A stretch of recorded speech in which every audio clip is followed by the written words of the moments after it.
Good afternoon and welcome to the 1997 season. Also happy 1st of June. Yeah, how about that? It's June 1st already. So, what happened in 1997 in baseball? And California Angels become the Anaheim Angels. So, that's the start. January 6th, Phil Niekro elected in the Hall of Fame by the baseball writers. Don Sutton falls 9 votes short. That's Don Sutton, former Dodger great. March 5th, Nellie Fox, Tommy Lasorda, and Willie Wills elected into the Hall of Fame by the Special Veterans Committee.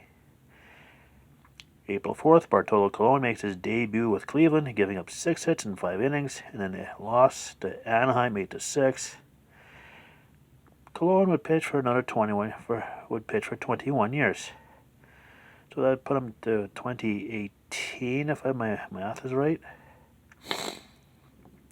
April 15th, on 50th anniversary of Jackie Robinson's debut, all games are paused to let all fans across the country see this special presentation at Shea Stadium, in which Bud Selig will announce that the number 42 will be retired. May 13th, Eddie Murray is the 6th player to play 3,000 games. This is also the first season at Turner Field in Atlanta. June 12th, the first interleague game is played in Arlington, Texas, as San Francisco beats Texas 4-3. And June 30th in Toronto, Montreal beats Toronto 2-1 in the first meeting between those two teams. July 8th, American League 3, National League 1 in Cleveland. So Jacobs Field got to host the All-Star game. August 8th, Randy Johnson strikes out 19 for the second time. But unlike what happened on first round was June 24th, he lost the game. August 8th, he wins this one, 5-0. November 6th, the Milwaukee Brewers agree to switch leagues from the American League to the National League after Kansas City rejects their invitation. Plus, the Arizona Diamondbacks and Tampa Bay Rays are added for the 1998 season, making 16 teams in the National League and 14 in the American League. They wanted to keep their even number years, but that would ultimately get kiboshed when the Houston Astros switches from the National League to the American League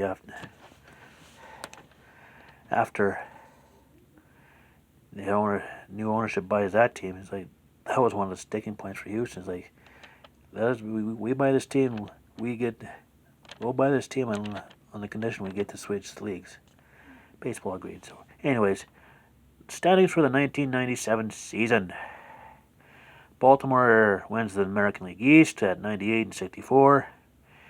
Yankees finish second at 96-66, and they get the wild card. They're 2 back of the Baltimore, by the way.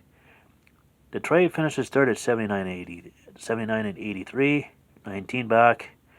Boston goes 78-84, 20 back.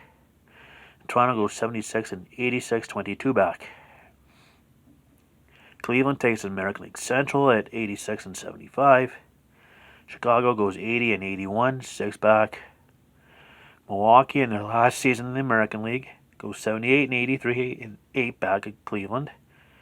Minnesota goes 68-94, 18.5 back. And Kansas City goes 67-94, 19 back.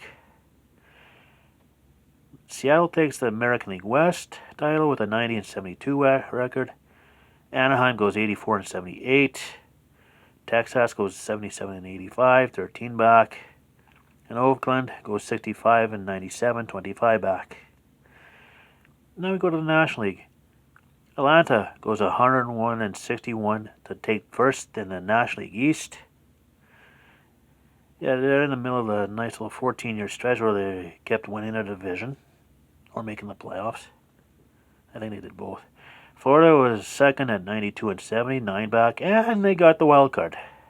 So we get to see them in the postseason. New York Mets go 88-74, 13 back. Montreal goes 78-84, 23 back. Philadelphia goes 68-94, 37 back. National League. Central, Houston takes the Central Division with an 84-78 record. Pittsburgh is second at 79-83, 5 back. I don't know why that's such a weak division for. Cincinnati goes 76-86, 8 back. St. Louis goes 73-89, 11 back. Chicago goes 68-94, 16 back. And Central is okay if you like mediocrity. West, San Francisco takes the Western Division title 90-72, which is worse than Florida's record. So is Houston. LA goes 88-74, 2 back. Colorado goes 83-79, 7 back. And San Diego goes 76-86, 14 back. Season stats. Frank Thomas of Chicago, 347 average. That's tops in the American League. Ken Griffey Jr. of Seattle, 56 home runs, which is best in the majors. And he also had 147 RBIs, which is also best in the majors. In pitching, it's the Roger Clemens show as he takes the pitching triple crown. 21 wins, which led the majors. 2.05 ERA, which led the American League. And 292 strikeouts, which also led the American League. National League, Tony Gwynn of San Diego, 372 average. Finishes first in the majors. That's also his 8th batting title, which tied Honus Wagner. Larry Walker, 40 of Colorado, 49 home runs, led the National League. And Andres Galarraga of Colorado, 140 RBIs, led the National League. Denny Nagel of Atlanta, 20 wins, led the National League. Pedro Martinez of Montreal, 1.90 ERA, which is very good, also led the majors. Roger Clemens had a 2.05 ERA, which was also very good. Kurt Schilling of Philadelphia had 319 strikeouts, which led the majors. Wow. Yeah, Kurt Schilling was no slouch. Anyways, postseason. Start with the American League Division Series. First with Baltimore and Seattle. Baltimore's home games were at Camden Yards. Seattle's home games were at the Kingdome. Start on October 1st in Seattle. Baltimore 9, Seattle 3. Game 2 October 2nd in Seattle. Baltimore 9, Seattle 7. No, that was also 9-3, not 9-7. So back-to-back 9-3 games for Baltimore. Game 3 on October 4th in Baltimore. Seattle 4, Baltimore 2. And Game 4 October 5th in Baltimore. Baltimore 3, Seattle 1. They're going to the American League Championship Series. Cleveland and the Yankees. Game 1 on September 30th in New York. New York's home games were at Yankee Stadium, while Cleveland's home games were at Jacobs Field. Game 1 in the Yankee Stadium. New York 8, Cleveland 6. Game 2 on October 2nd, also in New York. Cleveland 7, New York 5. Game 3 October 4th in Cleveland. Yankees 6, Cleveland 1. Game 4 October 5th in Cleveland. Cleveland 3, Yankees 2. Game 5 October 6th in Cleveland. Cleveland 4, Yankees 3. So Cleveland's playing Baltimore in the ALCS. But what about the National League? Well, good thing you asked. San Francisco versus Florida. Florida's home games were at Pro Player Stadium. San Francisco was at 3Com Park at Candlestick Point, but I didn't add that. But anyways, game 1 September 30th in Florida. Marlins 2, San Francisco 1. Game 2 October 1st in Florida. Florida 7, San Francisco 6. Game 3 October 3rd in San Francisco. Florida 6, San Francisco 2. 3-game sweep for Florida. And it's also Florida's first trip to the National League Championship Series. This is also their first postseason appearance. Anyways, game 1 September 30th between Houston and Atlanta. Atlanta 2, Houston 1. Game 2 October 1st in Atlanta. Atlanta 13, Houston 3. Atlanta's home games were at Turner Field.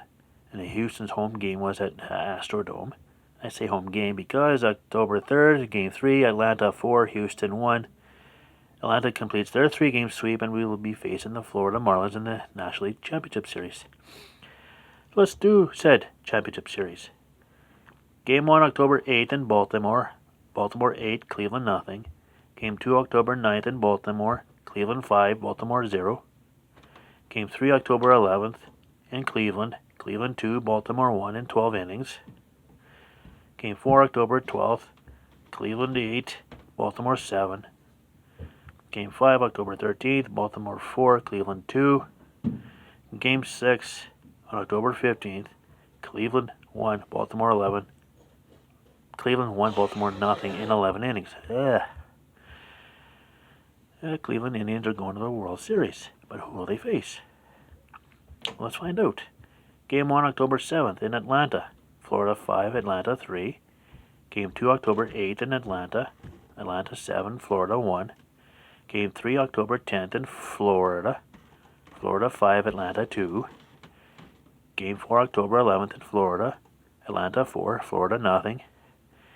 Game 5 on October 12th in Florida, Florida 2, Atlanta 1.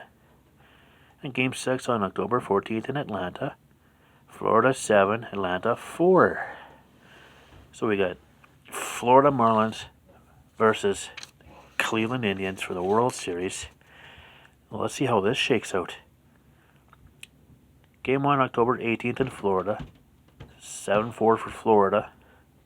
Game 2, October 19th in Florida, Cleveland takes it 6-1. Game 3, October 21st in Cleveland, Florida 14, Cleveland 11, and the win of the 9th tied at 7. And Florida scored 7 in the top of the 9th, and Cleveland got 4 in the bottom. And there's a point during the game in which there was a mound meeting, and Rob Mann was on the mound, and there was a pitching coach. Bob Costas of NBC asked Bob Uecker, well, what do you think the pitching coach is telling Rob Mann? Bob Uecker replies, he's probably telling him to hurry up and finish the game. His soup's getting cold. Funny.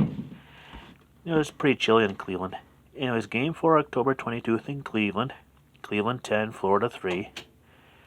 Game 5, October 23rd in Cleveland, Florida 8, Cleveland 7. Game 6, October 25th in Florida, Cleveland 4, Florida 1. And Game 7, October 26th, Florida 3, Cleveland 2 in 11 innings.